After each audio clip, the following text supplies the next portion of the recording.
सभी को जय सिया राम। रामचरितमानस बालकांड दोहा संख्या 97। और प्रसंग सब लोग जानते ही हैं कि शिव जी की विवाह की अगवानी का प्रसंग है। बारात तो आ चुकी है और मैना जी भगवान शंकर को देख करके भयभीत होकर के भाग के अंदर चली गई हैं। और ये समाचार जब नारद जी को मिलता है तो नारद जी वहां पर आते हैं और उस दोहे को इस प्रकार गोस्वामी जी लिखते हैं। कित्ते ही अवसर नारद सहित अरु ऋषि सप्त समेत समाचार सुनि तुहिन गिरि गौने तुरत निकेत। जब मैना द्वारा भगवान शंकर पानी न कर पाने के बारे में नारद जी सुनते हैं तो वो सप्त ऋषियों के समेत वहां पर तुरंत पहुंच जाते हैं। हिमवान के भवन में तुरंत पहुंच जाते हैं और तब नारद सब ही समझावा पूर्व कथा प्रसंग सुनावा। मैना सत्य सुनहु मम बानी जगदम्बा तव सुता भवानी।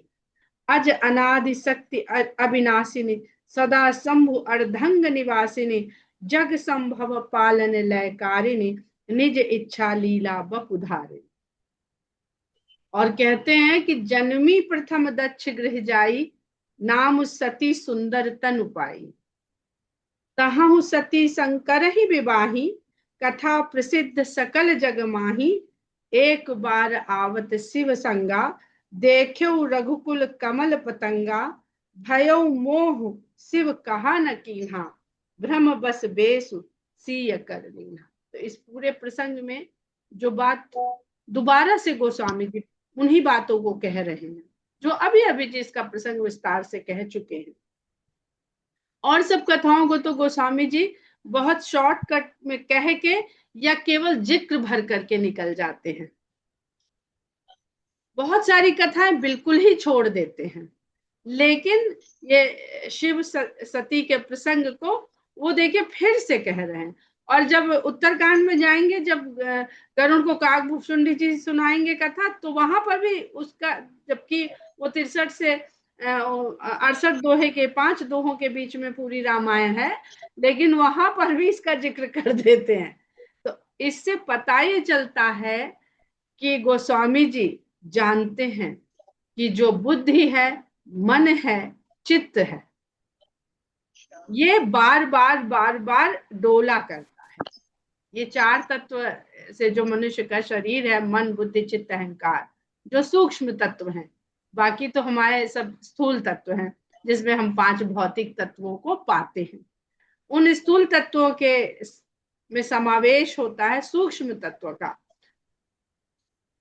तो किस प्रकार मन डावाडोल है, और मन डावाडोल होने से पहले की जब वो बात बता देते हैं, वहां बुद्धि डावाडोल है। बुद्धि डावाडोल यानी सती का प्रसंग बताते हैं। और सती को भगवान शंकर केवल इसको अपराध समझ करके त्याग देते हैं कि इसने भगवान राम के ऊपर संदेह किया, अपने भ्रम को आरोपित किया। तो भगवान शंकर परम चेतना परम सत्य इसके स्वरूप हैं। सत्यम शिवम सुंदरम, ये जो पढ़ते हैं ना आप लोग, इस प्रसंग में यही पूरा में समझने को मिलेगा। समझ पाइएगा तो सब स्पष्ट हो जाएगा। लेकिन अभी क्या हो रहा है कि मैना को वो सत्य जो है वो सुंदर नहीं दिख रहा है। सत्यम शिवम सुंदरम, शिव ही सत्य है और वो सुंदर है।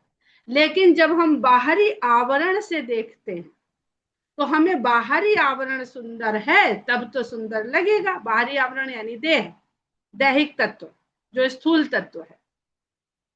और शिव तो परम चेतना है, वो तो कहीं दिखनी ही नहीं है।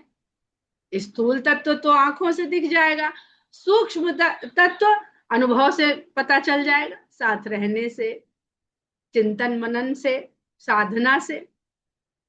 लेकिन परम चेतना तो कैसे भी पता नहीं चलेगी, वो तो जब उसके साथ एकाकार होगा व्यक्ति, बस वो परम चेतना हो जाएगा। तो पार्वती जी यहाँ परम चेतना से जुड़ना है।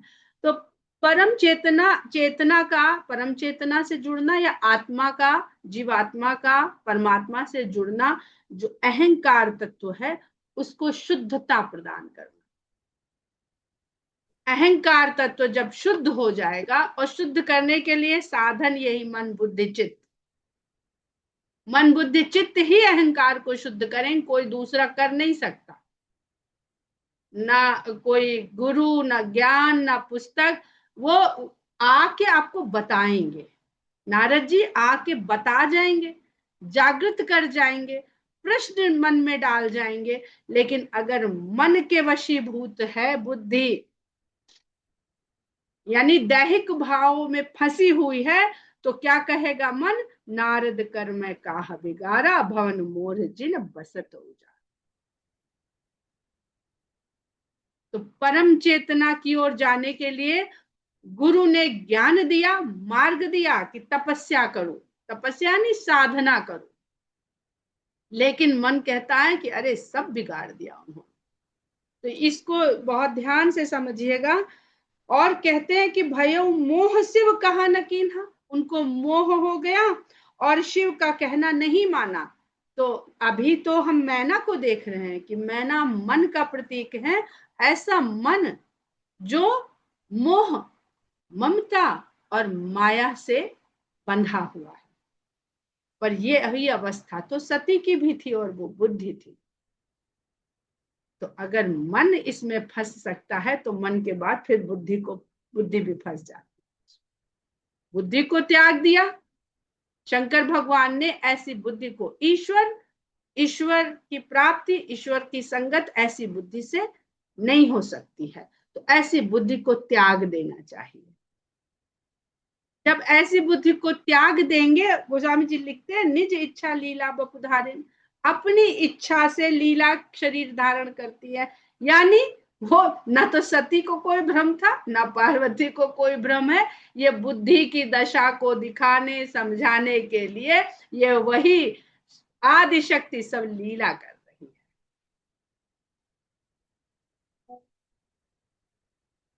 सीय भ्रम बस बेसुसीय कर लीन्हा, और भ्रम के वशीभूत होकर के सीता का वेश धर लिया। तो ये सब भगवान की ही लीला है। वो भ्रमित हो रही, वो भी भगवान की लीला है, और इस लीला में वो भी शामिल है। क्यों? अगर ये करके नहीं दिखाएंगी तो संसार को ये समझ कैसे आएगा कि किस तरह की बुद्धि से ईश्वर की प्राप्ति हो। कुछ भी उल्टा सीधा बोल लो, कोई वो फर्क पड़ता नहीं है केवल शंकर को। कुछ भी उल्टा सीधा बोलो, लेकिन शंकर के आराध्य को नहीं बोलो। वही राम को चाहे जो कह लो, 100 गाली दे लो राम को, राम रुष्ट ही नहीं होते। लेकिन भरत को ना कहो। तो ये यही समझा, वो निर्गुण है, वो निष्ठुर है, वो निर्मोही है। क्यों? क्योंकि उन्हें अपने लिए कोई फर्क नहीं पड़ता, वो किसी को दंडित नहीं करना चाहते। तो भगवान शंकर ऐसी बुद्धि का त्याग करते हैं। और हर बिरह जाई बहोरी पितु के यज्ञ जोगानल जरी, भगवान शंकर से विरह के कारण फिर वो जाकर के बहुत पितु के यज्ञ, पिता के यज्ञ में योगाग्नि के द्वारा अपने को जल के भस्म कर दिया। यानी योग के द्वारा ये बुद्धि भस्म होगी, जिस बुद्धि में मोह और भ्रम फंस गया है। योग क्या है? साधना है। योगी तो जानते हैं ना, हम लोग जो योग करते हैं वो योग नहीं है। बहुत सुंदर जो हमारे योग गुरु जी हैं, बहुत सुंदर बात बताते हैं योग के बारे में, कि योग और व्यायाम ये दो बिल्कुल विपरीत दिशा है। व्यायाम आयाम को व्यय करना, आयाम को व्यय करना यानी खर्च करना। तो क्या हुआ? आपने खर्च किया, आपकी कैलोरी बर्न हो गई, आपने सोचा हम फिट हो गए, फिजिकली फिट हो गए। और योग में क्या आता है? आप आसन के द्वारा जाते हैं, प्राणायाम बढ़ाते हैं, अपनी श्वास शक्ति को बढ़ाते हैं, जोड़ते हैं। क्या जोड़ते हैं उसमें? रोज कुछ ना कुछ जोड़ते हैं। रोज वही योग है जिसमें कुछ जोड़ दिया जाए, और जिसमें कुछ खर्च कर दिया जाए वो व्यायाम है। तो सबसे पहले तो ये जान लीजिए कि जो आप कर रहे हैं योगा के नाम पर, तो वो योग कर रहे हैं कि व्यायाम कर, बुराई उसमें भी नहीं। देहधारी हैं, देही भाव से हम लोग बंधे हुए हैं, देह को ही स्वयं मानते हैं, तो व्यायाम कर रहे हैं, कोई बुराई नहीं। अजगर की तरह पड़े रहने से तो अच्छा है कि व्यायाम ही कर रहे हैं। तो योग अग्नि से के द्वारा, योग साधना के द्वारा ऐसी बुद्धि नष्ट होती है फिर, जो अपने भ्रम, अपने अहंकार और अपनी दक्षता से भरी हुई होती है। अब जन्मी तुम्हारे भवन निज पति लागी दारुण तप किया, अपनी इच्छा से उन्होंने तन धारा ना, निज इच्छा लीला बपुधारे। और अपनी इच्छा क्या है उनकी, कि शंकर से मिलन करना है, तो बुद्धि ने पहले ही तय कर लिया है। तो अब बुद्धि जो है वो चित्त की अवस्था तक चली जाती है, शुद्ध चित्त। चित्त शुद्ध नहीं होगा तो फिर चेतना जागृत नहीं होगी, और चेतना जागृत नहीं होगी तो परम चेतना तक नहीं पहुंचेगी। नारद जी ने यही कहा। और नारद जी का अगर अर्थ ले, नारद प्रसंग चल रहा है, आगे भी नारद जी का बड़ा सुंदर प्रसंग आएगा। तो नारद को कहा जाता है कि ज्ञान देने वाले हैं, गुरु हैं। और ज्ञान कैसे देते हैं, गाकर। और सब कहते हैं जाके बनता काम बिगाड़ देते हैं, यानी विघ्न करता कहते हैं। काम ठीक ठाक चल रहा और नारद जी आके बिगाड़ जाएंगे। तो नारद जी का अर्थ है कि साधना करने के लिए प्रेरित करना, और उसके लिए मन में उलझन पैदा करना। साधना की पहली सीढ़ी है मन में उलझन, यानी प्रश्न, यानी जिज्ञासा। ये कैसे, तो वो कैसे, तो वो कैसे, तो वो कैसे। तो ये साधना की पहली सीढ़ी है। बच्चा छोटा होता है, बाल कांड है, बच्चा छोटा है होता, कितनी उलझन होती है उसके मन में। ये कैसे चलता है, ये कैसे होता है, ये क्या है। ये प्रश्न के बाद प्रश्न, प्रश्न के बाद प्रश्न, प्रश्न के बाद प्रश्न, यानी उसके मन में उलझन है सब कुछ जान लेने की। तो साधना की पहली सीढ़ी है। तो वही बताते हैं कि अब तुम्हारे भवन में जन्म ले लिया है उन्होंने, अपनी इच्छा से ये शरीर को पाया है, और अपने ही स्वामी, पति का अर्थ स्वामी होता है, और हर आत्मा का स्वामी परमात्मा ही है। अपने स्वामी को पाने के लिए भयानक दारुण तप किया है, अपने शरीर को जितना भी कष्ट दे, क्योंकि देह से, देह साधन है, देह को सुख देंगे तो देह सुख की इच्छा करेगी, और देह को थोड़ा सा तपाना शुरू कर देंगे तो धीरे धीरे धीरे विषय भोग छूटते चले गए। अस जान संशय तजहु, ये जान लो मन में, और संशय को त्याग दो। गिरिजा सर्वदा शंकर प्रिया, गिरिजा तो सदा सदा ही शंकर की प्रिया रही है। सुनी नारद के बचन तब सब कर मिटा विषाद। तो अगर इस तरह की अवस्था हो, उलझन की अवस्था हो, तो गुरु का अगर सानिध्य मिल जाए तो विषाद समाप्त होता है। क्योंकि गुरु कभी भी सांसारिक सुख की बात नहीं करता है, वो त्याग और वैराग की बात करता है, वही गुरु है। और सबका विषाद खत्म होता है। क्षण मोह व्याप्य सकलपुर घर घर यह संवाद। और ये संवाद कौन सा संवाद, कह रही ये तो पार्वती, ये तो शंकर की ही है, ये सती थी, ये तो सब खेल हो रहा है। ये संवाद घर घर में फैल गया। और जब जैसे ही ये बोध हो जाता है कि हम वास्तव में कौन हैं, तो क्षण भर लगता है और सारा जो व्याप्त हो जाती है माया हमको, वो मिट जाती है।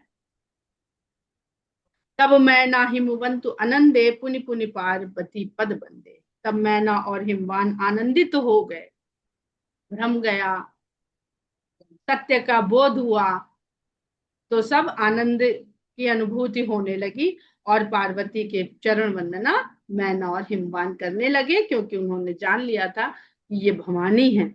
नारी पुरुष शिशु जुबा से आनी, अब जो बच्चे डर गए थे, नगर लोग सब अति हर्षाने, सत्य का बोध होते ही स्त्री पुरुष बच्चे युवा सयाने लोग, सब लोग हर्षित हो गए। लगे होनपुर मंगल गाना, और पूरे नगर में फिर से मंगल गान गाए जाने लगे। सजे सबही हाटक घट नाना, सोने के कलश सब द्वारों पर रख करके फिर से सजा दिए गए। भांति अनेक भई जवनारा, सूप शास्त्र जस कछु व्यवहार। और सूप शास्त्र में वर्णित जितने भी व्यंजनों की विधियां हैं, उनके द्वारा जीवनार होने लगी, यानी भोजन परोसा जाने लगा।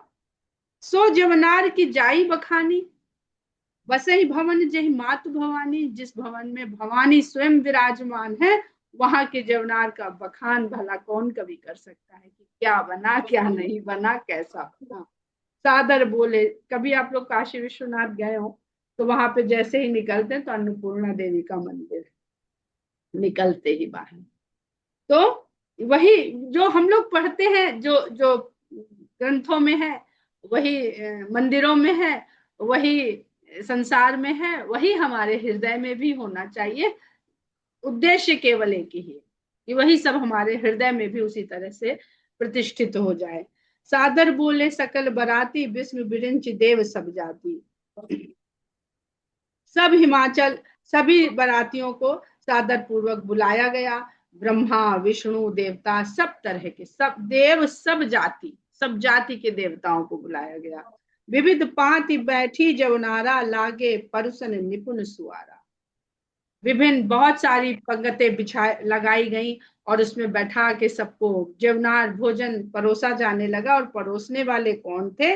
निपुण रसोइये उसको परोस रहे थे। जब कोई बहुत बड़ा गेस्ट आ जाता है ना किसी होटल में, तो शेफ खुद जाकर के परसता है और बताता है। तो वो निपुण रसोइये जो है वो स्वयं जाकर के वहां पर परस रहे हैं। नारी वृंद सुर जेवत जानी, लगी देन गारी मृदुबानी। और जब पार्वती जी के भवन में मौजूद नारियों ने देखा कि देवता लोग अब जीमने लगे हैं, भोजन को ग्रहण करने लगे हैं, तो मधुर वाणी में गाली देने लगे। अब गाली देने की परंपरा, जो इसका लोकाचार भाव है, वो ये है कि विवाह में दो बिल्कुल अजनबी कुटुंब और दो बिल्कुल अजनबी जगह से लोग आते हैं, तो बड़ी औपचारिकता होती है। आदमी केवल फॉर्मेलिटी फॉर्मेलिटी किया करता है, कहीं ये ना गुस्सा आ जाए, कहीं वो ना गुस्सा आ जाए, इनका भाव भगत हो जाए, इनका भाव भगत हो जाए। तो इतनी औपचारिकता वहां पर व्याप्त हो जाती है, उसको तोड़ने के लिए ये गाली गायन किया जाता है कि अब हमारा आपका संबंध नाता हो गया, अब औपचारिकता खत्म। तो ये जो मजाक किससे किया जाता है? मजाक उससे किया जाता है जिससे हम बहुत फ्रैंक होते हैं, जिसे अपना समझते हैं। इधर भी जमा लिया, मार लिया, बात कर ली, हंस लिए, गिर लिए, पढ़ लिए। लेकिन जब किसी बहुत बड़े फंक्शन जाते हैं तो देखते हैं हम अच्छे से खड़े हैं कि नहीं, अच्छे से खा रहे हैं कि नहीं, अच्छे से बैठे हैं कि नहीं। तो ये सबको तोड़ने के लिए गारी मधुर स्वर देहि सुंदर बिंग बचन सुनावही। गालियां देती हुई सुंदरियां सुंदर सुंदर व्यंग वचन भी सुना देती हैं साथ में। भोजन करहि सुर अति विलंब, विनोद सुनि सुचि पावही। देवता लोग धीरे धीरे भोजन कर रहे हैं कि और आनंद लेना चाहते हैं इन गालियों का। जेवत जो बढ़े आनंद सो मुख, कोटि न परे कहो। ये भोजन ग्रहण करते समय जो आनंद की वृद्धि हो रही है, इसको करोड़ों मुख से भी नहीं कहा जा सकता। अचवाई दीन है पान गवने, बास जह जा। और भोजन करने के बाद सबको आचमन किया गया, यानी जल उनको दिया गया। और जल देने के बाद पान प्रदान किए गए। और फिर जिसका जहां निवास था जनवासे में, सब वहां जा जाके पहुंच गए। बहुज मुनि ने हिमवंत कहूं लगन सुनाई आई, समय बिलो की विवाह कर पठय देव बुलाई। फिर हिमवान ने मुनियों को बुलाया और उनको लगन के बारे में उनको जानकारी दी। समय बिलो की विवाह कर, और लग्न को जब उन्होंने देखा, मुनियों ने पढ़ा, तो देखा कि विवाह, क्योंकि भाई काफी तो समय इसमें निकल गया कि शंकर भगवान की आरती नहीं हुई। फिर नारद जी आए, समझाए बुझाए, तो उन्होंने देखा समय बिलो की विवाह कर, विवाह का समय हुआ जान करके उन्होंने सभी देवताओं को बुला भेजा। बोली सकल सुर सादर लीन है, सब ही यथोचित आसन दीन है। सभी देवताओं को आदर सहित बुलाया गया और यथोचित आसन प्रदान किया गया। वेदी वेद विधान संवारी, सुबह सुमंगल गावही नारी। वेदी को वेद रीति के विधान के अनुसार, जैसे वेदों में वर्णित है, उस तरह से वेदी को संवारा गया, बनाया गया। और वेदी निर्माण होते समय नारियां सुंदर मंगल गीत गा रही हैं। सिंहासन अति दिव्य सुहावा, जाई न बरन बिरंच बनावा। बैठे शिव विप्रन सिरुनाई, हृदय सुमिर निज प्रभु रघुराई। कहते हैं कि बड़ा ही दिव्य सिंहासन दूल्हे के लिए बनाया गया, जिसका वर्णन किया नहीं जा सकता है, क्योंकि वो तो ब्रह्मा जी ने स्वयं बनाया है। और भगवान शंकर ब्राह्मणों को शीश नवा करके उस सिंहासन पर अपने प्रभु राम का हृदय में स्मरण करते हुए विराजमान होते। एक अभी हमने सुना विनय पत्रिका में देह रामायण है, उस आपकी मंगल को हम लोग प्रयास करेंगे कि उसी देह रामायण के बारे में हम लोग उसको पढ़ें और समझें, तो रामचरितमानस को समझने में और भी हम लोगों को सहायता मिलेगी। और यहाँ पर देखिए कि अब मैना को डर नहीं लग रहा है शंकर के रूप से, और देवता लोग के कहने से शंकर भगवान थोड़ा सच वच के आ गए। उन्होंने कहा कि भाई थोड़ा तो ठीक ठाक बन जाओ, अब ऐसे कब तक चलेगा। तो इसका भी अर्थ यही है कि जब मन को सत्य का बोध हो जाता है तब वही शिव सुंदर लगने लगता है। जब तक मन को सत्य का बोध नहीं होता है तब तक शिव भयंकर लगता है। तो सत्य को जानने से शिव सुंदर लगता है। शिव स्वयं कैसा भी है उसे फर्क ही नहीं पड़ता। जो शिव को देखने वाला है उसको शिव सुंदर लगता है कि नहीं। तो ये सत्यम शिवम सुंदरम का जो बोध मैना प्रसंग के द्वारा ये गोस्वामी जी ने इसको यहाँ पर समझाया है। बहुरी मुनीसन उमा बुलाई, कर सिंगारु सखी ले आई। फिर मुनियों ने उमा को बुलवाया, तो उनकी सखियां, पार्वती की सखियां उनका श्रृंगार करके पार्वती को वहां पर लेके आई। देखत रूप सकल सुर मोहे, पार्वती के रूप को देख करके सभी देवता मोहित हो गए। वरने छवि अस जग कवि को है। अब यहाँ पे उस तरह का मोह नहीं है जो सांसारिक लोगों को हो जाता है। उनकी छवि का वर्णन कोई कर सके ऐसा संसार में कोई कवि नहीं है। जगदम्बिका जानी भव भामा, सुरन मन ही मन कीन प्रणामा। पार्वती के रूप को देख के मोहित तो हो रहे हैं, अपनी माँ को भी देख करके बच्चे मोहित होते हैं। अरे मम्मी आज तो बड़ी सुंदर लग रही है। जब छोटे बच्चे जरूर कह देते, बड़े बच्चे में तो थोड़ी बहुत आ जाती है औपचारिकता। तो देवता उन्हीं छोटे बच्चों की तरह हैं, भवानी और शंकर की, जो देखते हैं और सोचते हैं हमारी माँ। कितना आप लोग भजन गाते हैं जिसमें कि अपनी माँ को सुंदर कहते हैं। तो क्या स्त्री ही कह सकती, पुरुष नहीं कह सकते कि हमारी माँ सुंदर लग रही है।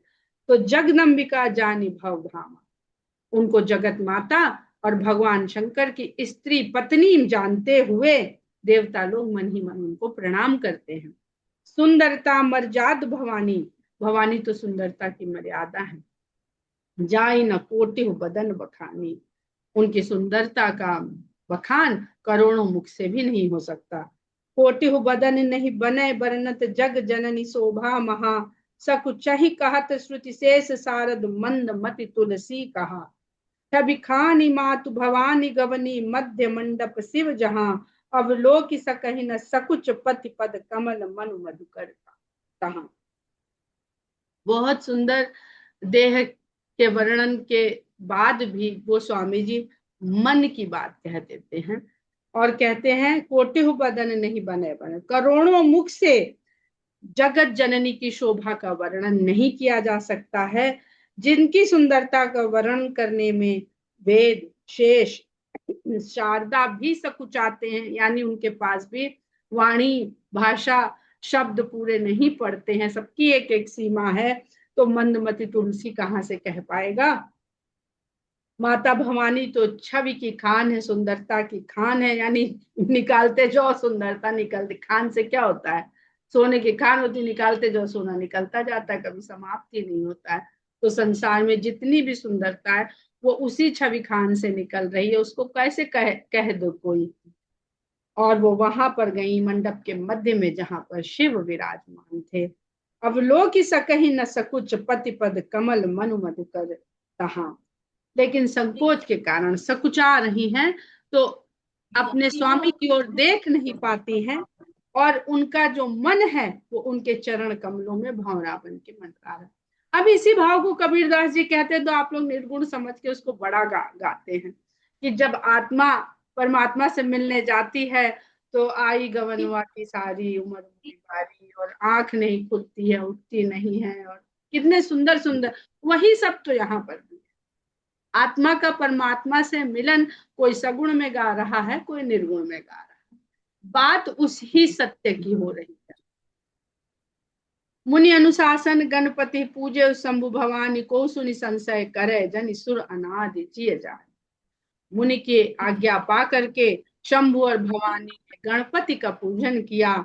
इसको सुन करके कोई संशय न करे कि अरे अभी तो पार्वती और शंकर का विवाह भी नहीं हुआ है, और गणेश का पूजा, इस पर हम लोग ने पहले भी बहुत चर्चा करी है किसी के यहाँ।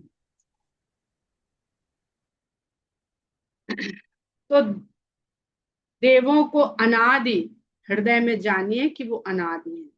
चाहे हम जिसकी भी उपासना करते हैं, वो रूप हम अपने मन के भाव से बनाते हैं, वो सभी अनादि और अनंत है। चाहे हम राम कह के पूजें, चाहे हम शंकर कह के पूजें, दुर्गा गणेश जो मर्जी आए जिस तरह से पूजें।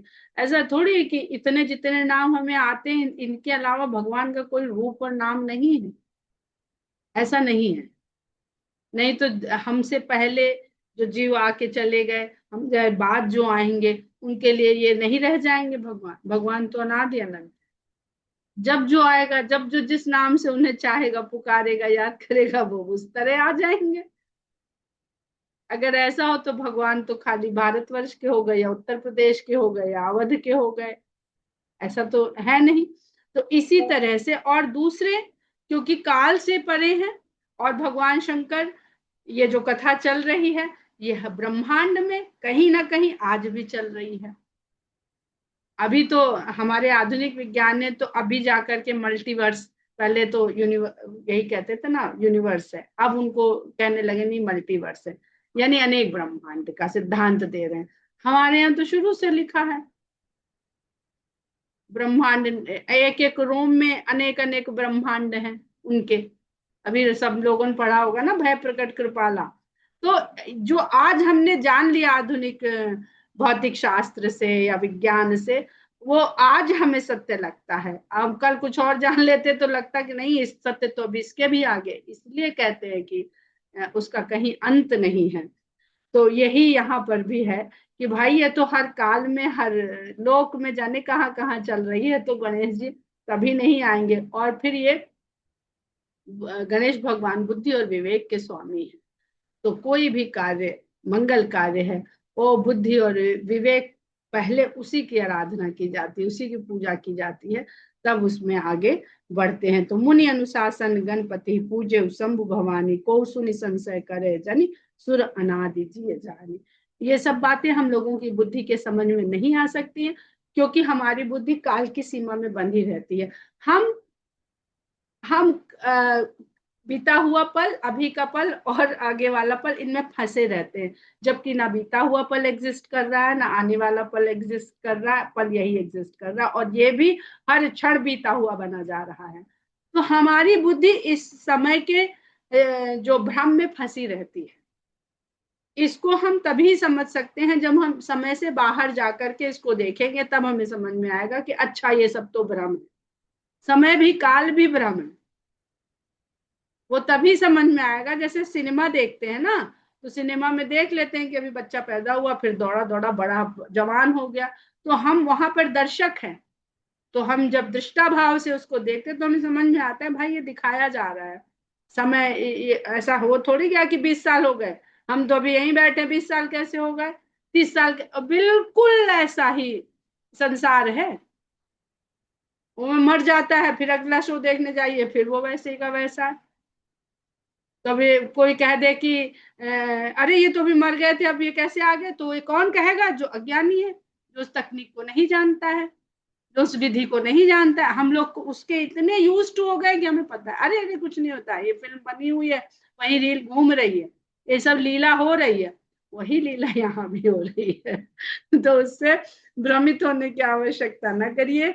भ्रमित हम लोग इसलिए होते हैं क्योंकि हम उस लीला में अपने आप को वही मान लेते हैं जो अभिनय हम लोग कर रहे हैं, इसलिए फंस जाते हैं उस खेल के दुख सुख में। और ये संभलने की स्क्रिप्ट है, हम लोग भी बहुत अच्छे कलाकार हैं, वही कर रहे हैं जो स्क्रिप्ट दी गई है, तो यकीन जानिए फिर ज्यादा कष्ट नहीं होगा। जय सिया राम। विनीता जी, एक क्वेश्चन मेरे मन में बहुत दिन से है, जी। और